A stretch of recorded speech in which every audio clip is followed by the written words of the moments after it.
Greetings, comrades! A lot of you have probably heard of Marxism. Essentially, it's the idea that socialism should replace capitalism after a revolution, which itself will eventually transition into communism. Unfortunately, however, it's not that simple. To understand Marxism, one first has to understand dialectical materialism. Dialectical materialism can be seen as the combination of dialectics and materialism, two schools of thought with philosophical meanings that are different from the ones used by people in everyday conversations.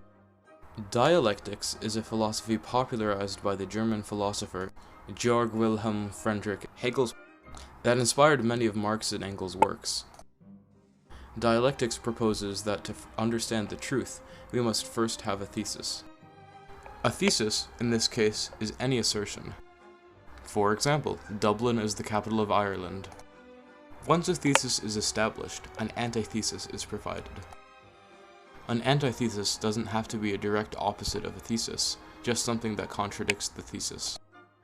An example of an antithesis would be, actually the capital of Ireland is Cork.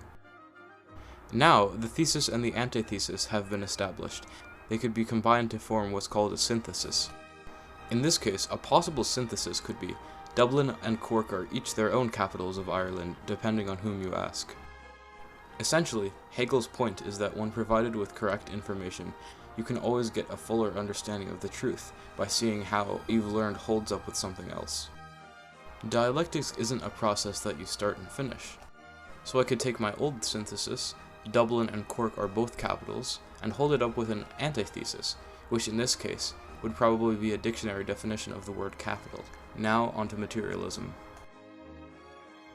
Materialism is the scientific belief that everything in existence is made out of matter, with no exceptions. When asked what makes a human, some people would say that a human is a soul and a body. Materialists argue, however, that a human is merely a composition of organs,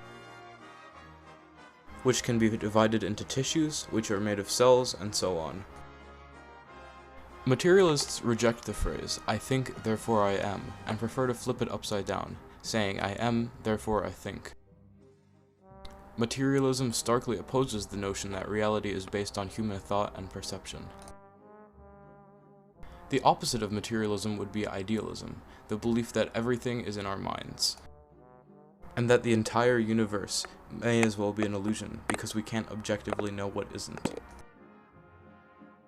The most extreme form of materialism is vulgar materialism, which claims that even abstract ideas, say, freedom, can be fundamentally seen as electrochemical reactions in the brain. To quote Marx, it is not the consciousness of men that determines their being, but, on the contrary, their social being that determines their consciousness. In other words, matter precedes thought. Now onto dialectical materialism. From a Marxist perspective, all matter is constantly changing based on its circumstances, which is to say, its connections to other pieces of matter. Imagine, if you will, a forest ecosystem. Wolves eat deer eat grass, grass is sustained by soil is sustained by wolves. The relationships between all entities in the forest are dialectical, but it's also important to note that they are material. Deer wouldn't exist as a concept if it weren't for their evolutionary ancestors, and so on. You may be familiar with Marx's words, "The history of all hitherto existing society is the history of class struggles." The slaves in slave society rose up and the world shifted towards feudalism. The bourgeoisie in feudalism rose up and the world shifted towards capitalism.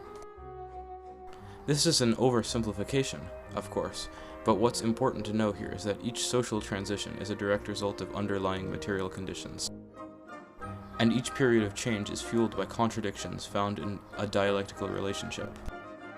Finally, the law of contradiction is the assertion that within any one entity, there are two contradictory elements in constant conflict and constant unity that explain the progress of an entity.